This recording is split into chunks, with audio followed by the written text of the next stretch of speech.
Hi guys, welcome to episode number 7, I do believe, if my math is correct, of Tercel Talks.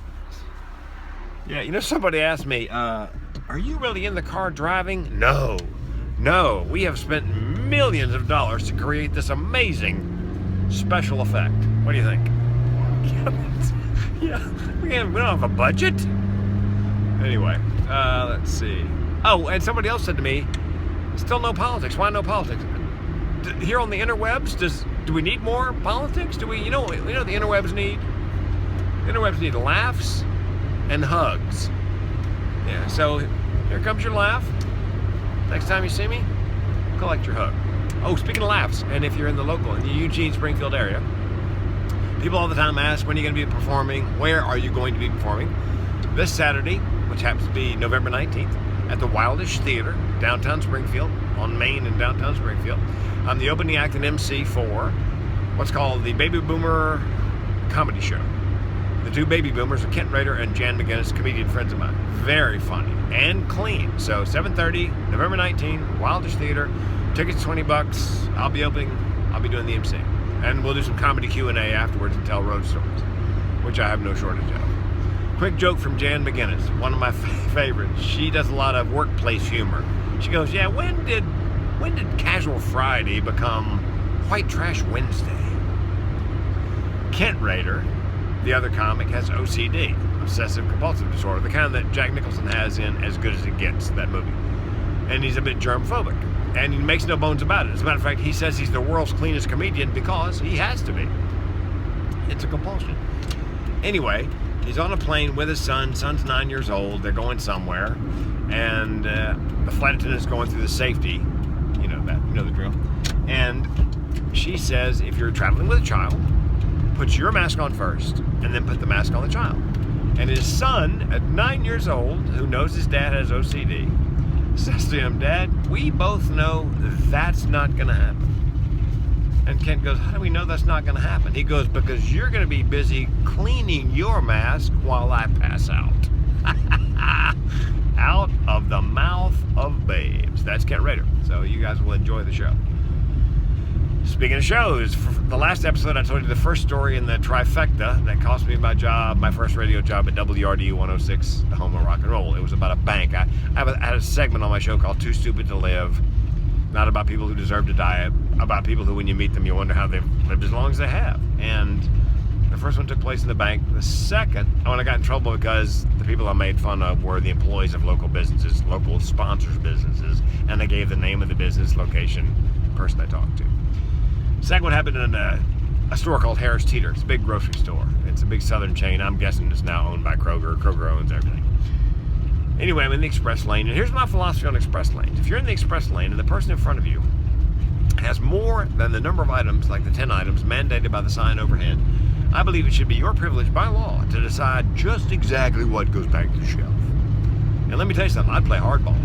Yeah, I wouldn't send back the People magazine and the Slim Jim. I'd send back the KO Pectate and the toilet paper. Make them think twice about doing that again. Anyway, I'm in line. I got my 2 apples. That's my snack, my 2 apples.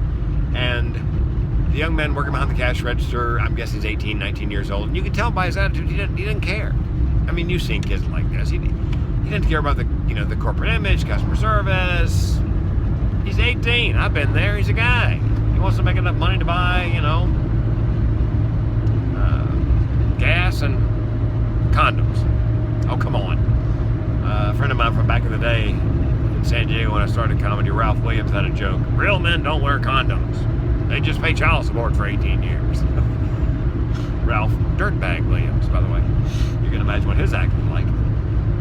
So, the young man just wants to buy, So I get to him and I hand him my 2 apples. Oh, and I'm sure that the customer service manager made him do this. Everybody that comes to that register, he has to say, welcome to Harris Teeter, how are you? And bless his heart, by the way, that's a southern disclaimer. Are you aware of that? Bless his heart. You can say anything you want, bad as you want, about anybody you want, as long as you follow it with, bless his heart.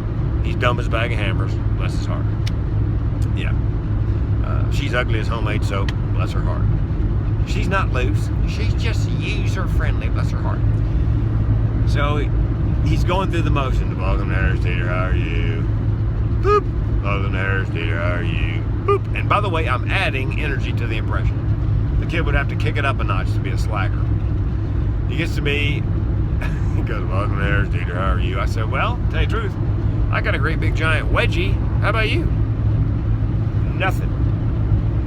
Not a spark, not a glimmer, no indication the word wedgie doesn't come up a half a dozen times a day in conversation. I will tell you this, the three people in line behind me are now paying attention.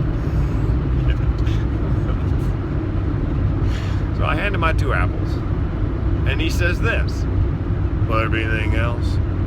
I don't know about you guys, but by the time I've gotten to the cash register portion of the shopping cycle, I pretty much made my buying decisions. Yeah, I'm not going to get out of the line, pick up 2 items, come back. But it gave me the comedic opening I was looking for, because I was doing a morning show on radio. My job was 12 minutes of good, solid, family-friendly, funny, every day. Man, that is a grind. So I was always looking for comedy. When he said, will there be anything else? I thought, bingo. I said, no, as a matter of fact. Funny you should ask. Those 2 apples you're holding, I do not want them. I want everything else in the store. You know what Bright Boy says? Paper or plastic. I said, you're not listening to me. I don't want those 2 apples. I want every other item in this here Harris Teeter. He stops. I'm guessing he's vapor locked.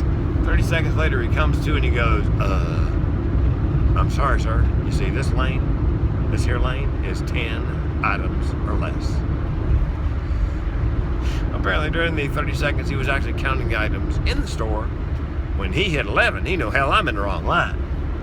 Manager of the store called the manager of the radio station who called me on the carpet. You know the drill. Next episode, we will cover the coup de grace, or coup de grace, as we used to say back home. Anyway, there's your laugh. Find me for the hug. I'll see you on the flip-flop.